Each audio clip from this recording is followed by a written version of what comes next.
ओम नमः शिवाय। शिव पुराण चौथा अध्याय।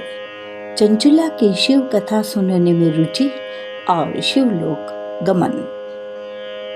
ब्राह्मण बोले, नारी, तुम सौभाग्यशाली हो जो भगवान शंकर की कृपा से तुमने वैराग्यपूर्ण शिव पुराण की कथा सुनकर समय से अपनी गलती का एहसास कर लिया है। तुम डरो मत और भगवान शिव की शरण में जाओ। उनकी परम कृपा से तुम्हारे सभी पाप नष्ट हो जाएंगे। मैं तुम्हें भगवान शिव की कथा सहित वह मार्ग बताऊंगा जिसके द्वारा तुम्हें सुख देने वाली उत्तम गति प्राप्त होगी। शिव कथा सुनने से तुम्हारी बुद्धि शुद्ध हो गई है और तुम्हें पश्चाताप हुआ है तथा मन में वैराग्य उत्पन्न हुआ है। पश्चाताप ही पाप करने वाले पापियों के लिए सबसे बड़ा प्रायश्चित है।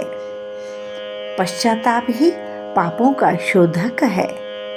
इससे ही पापों की शुद्धि होती है। सत्पुरुषों के अनुसार पापों की शुद्धि के लिए प्रायश्चित पश्चाताप से ही संपन्न होता है।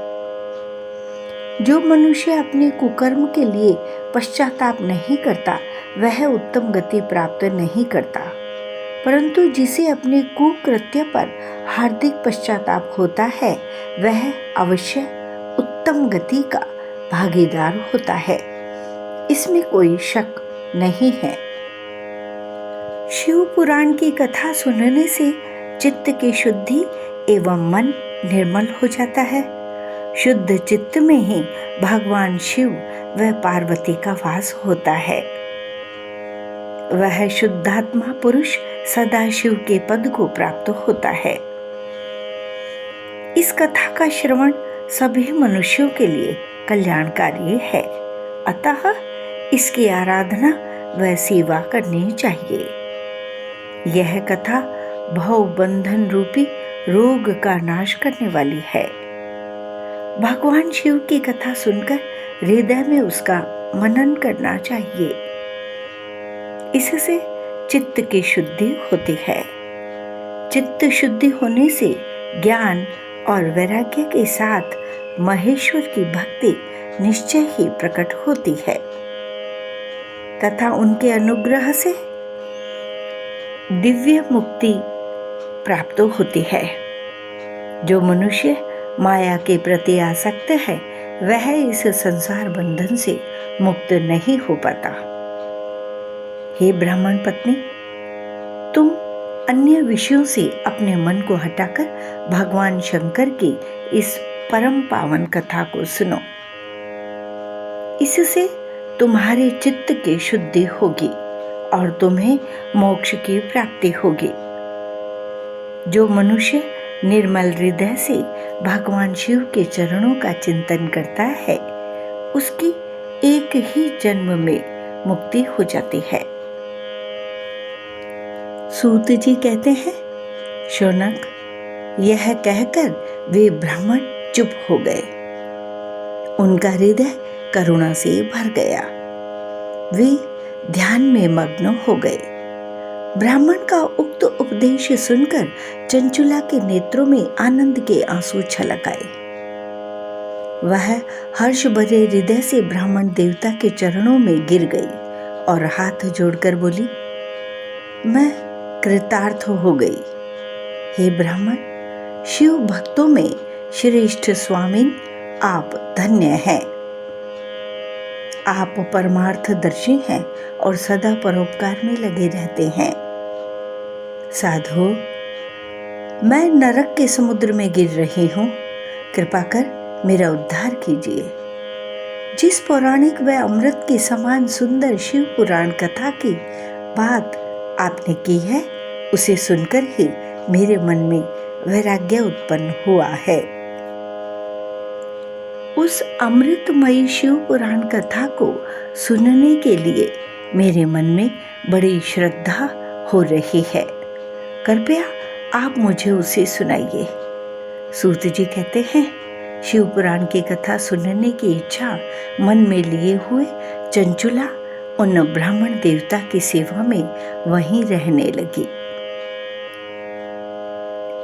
उस गोकर्ण नामक महाक्षेत्र में उन ब्राह्मण देवता के मुख से चंचुला शिव पुराण की भक्ति, ज्ञान और वैराग्य बढ़ाने वाली और मुक्ति देने वाली परम उत्तम कथा सुनकर कृतार्थ हुई।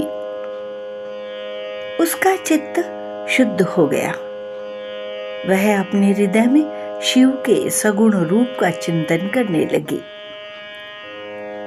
वह सदैव शिव के सच्चिदानंदमय स्वरूप का स्मरण करती थी।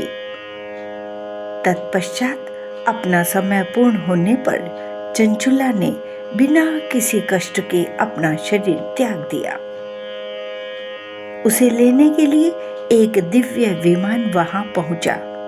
यह विमान शोभा साधनों से सजा था एवं शिवगणों से सुशोभित था। चंचुला विमान से शिवपुरी पहुंचे। उसके सारे पाप धुल गए। वह दिव्यांगना हो गई।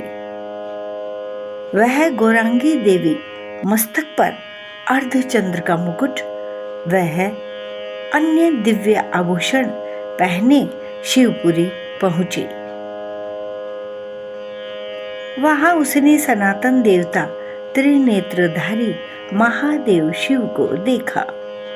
सभी देवता उनकी सेवा में भक्ति भाव से उपस्थित थे।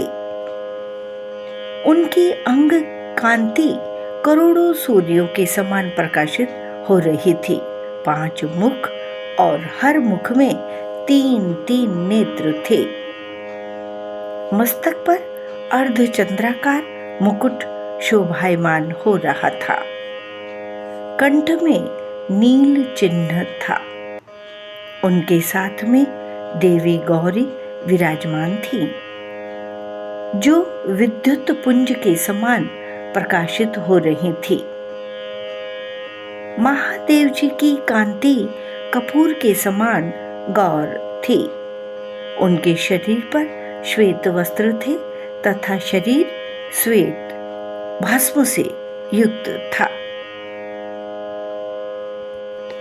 इस प्रकार भगवान शिव के परम उज्जवल रूप के दर्शन कर चंचुला बहुत प्रसन्न हुई। उसने भगवान को बारंबार प्रणाम किया और हाथ जोड़कर प्रेम, आनंद और संतोष से युक्त हो विनीत भाव से खड़ी हो गई। उसके नेत्रों से आनंदाश्रुओं की धारा बहने लगी। भगवान शंकर व भगवती गौरी उमा ने करुणा के साथ सौम्य दृष्टि से देखकर चंचुला को अपने पास बुलाया। गौरी उमा ने उसे प्रेम पूर्वक अपनी सखी बना लिया। चंचुला सुखपूर्वक भगवान शिव के धाम में उमा देवी की सखी के रूप में निवास करने लगी। ओम नमः शिवाय।